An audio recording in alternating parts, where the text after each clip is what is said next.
This is a story of Chompers, a deaf dog who was returned more than once, yet somehow found his way to us and became the heart of our world.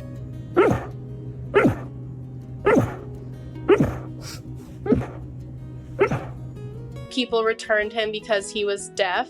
That sentence still hurts a little every time I say it out loud. My boyfriend and I adopted him from the Atlanta Humane Society. He had already been returned once, maybe twice. No one really knew his full story, only that people kept bringing him back, probably because he couldn't hear, probably because he wasn't easy. The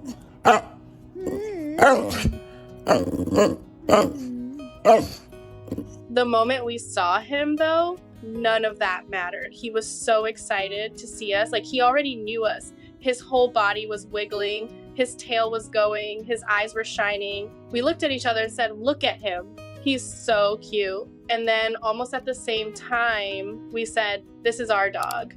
We took him back to our apartment, and honestly, within the first 24 hours, I remember thinking, this is my soul pup.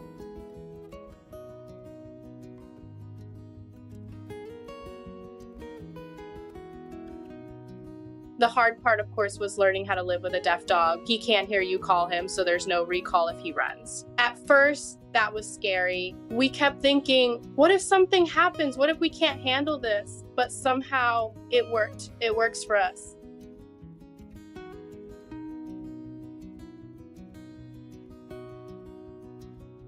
I actually say now that his deafness is his superpower, especially because we live in the city. It's loud here, sirens, traffic, people yelling, dogs barking, and he doesn't react to any of it.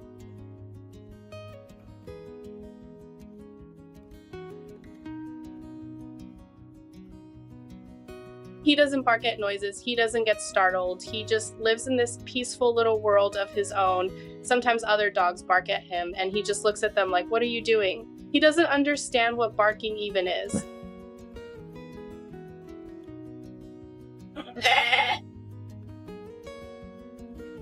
When we first got him, he didn't bark at all, not once. Someone suggested we take him to a dog chiropractor. We did, and after they adjusted his neck, he found his bark. Just a little. He only uses it in very specific moments.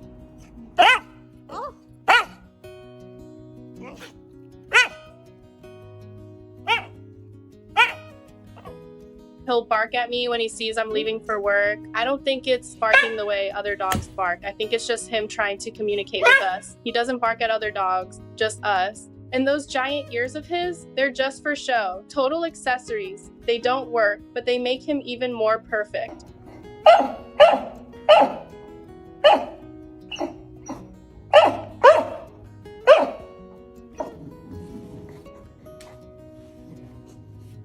I'm a PhD student, so my life comes with a lot of stress, a lot of pressure, a lot of days where my brain doesn't stop spinning. But every time I come home, I wake him up and it's like, okay, all the problems are gone.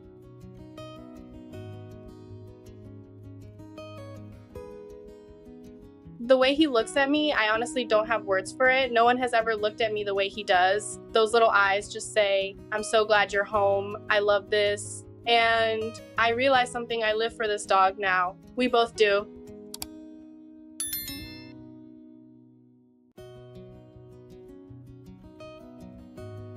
That blanket, it used to be mine. Now it's his. There he is, making biscuits on it. We have a balcony where we like to hang out. But before he goes out there, he grabs his blanket first. He needs it with him, always.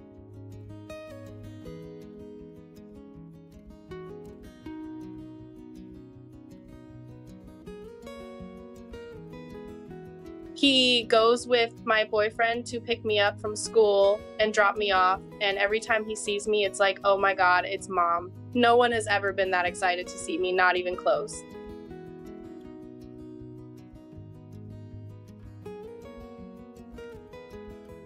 I'll go to the bathroom and suddenly there's his head pushing the door open. Boom. Like, where are you going? I'm coming too. He doesn't leave my side. He's my angel.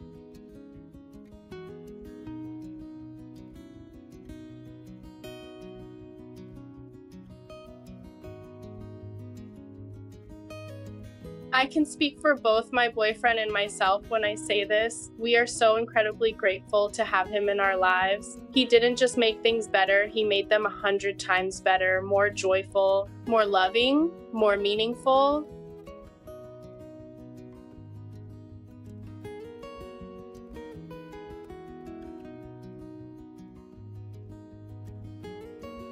We think he probably came from a puppy mill, and when they realized they couldn't sell him because he was deaf, they dropped him off. That was it. And somehow that led him to us, and it was perfect.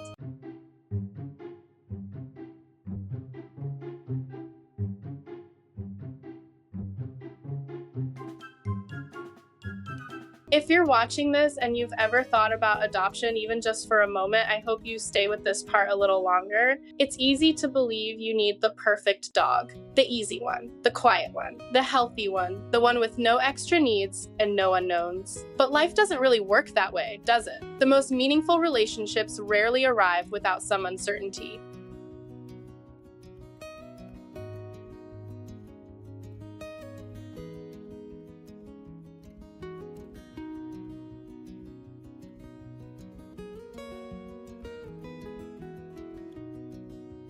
Animals with disabilities or animals who've been returned are often labeled as too much, too complicated, too risky. But what they really are is misunderstood. They don't need someone extraordinary. They just need someone patient, someone willing to learn alongside them.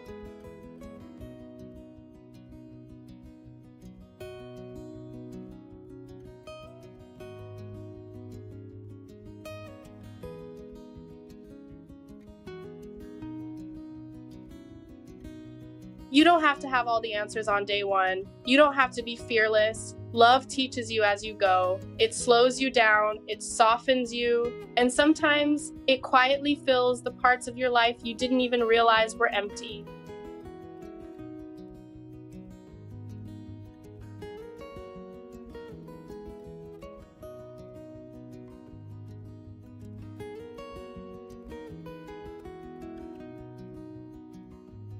So if you're ever standing in a shelter or scrolling past a photo and something in your chest tells you to pause, listen to that. That feeling matters because sometimes the dog no one else chose is the one who will walk with you through the rest of your life and make it better than you ever imagined.